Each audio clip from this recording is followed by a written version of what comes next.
پروردگار، ہم نے ایک پکارنے والے کو سنا کہ ایمان کے لیے پکار رہا تھا کہ اپنے پروردگار پر ایمان لاؤ، تو ہم ایمان لے آئے۔ سو اے پروردگار، ہمارے گناہ معاف فرما اور ہماری برائیوں کو ہم سے دور کر دے، اور ہم کو دنیا سے نیک بندوں کے ساتھ اٹھائیو۔ اے پروردگار، تو نے جن جن چیزوں کے ہم سے اپنے پیغمبروں کے واسطے سے وعدے کیے ہیں وہ ہمیں عطا فرما، اور قیامت کے دن ہمیں رسوا نہ کیجیو۔ کچھ شک نہیں کہ تو خلاف وعدہ نہیں کرے گا۔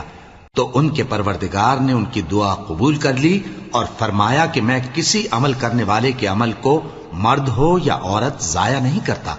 تم ایک دوسرے کے ہم جنس ہو، تو جو لوگ میرے لیے وطن چھوڑ گئے اور اپنے گھروں سے نکالے گئے اور ستائے گئے اور لڑے اور قتل کیے گئے، میں ان کے گناہ دور کر دوں گا اور ان کو بہشتوں میں داخل کروں گا جن کے نیچے نہریں بہہ رہی ہیں۔ یہ اللہ کے ہاں سے بدلہ ہے، اور اللہ کے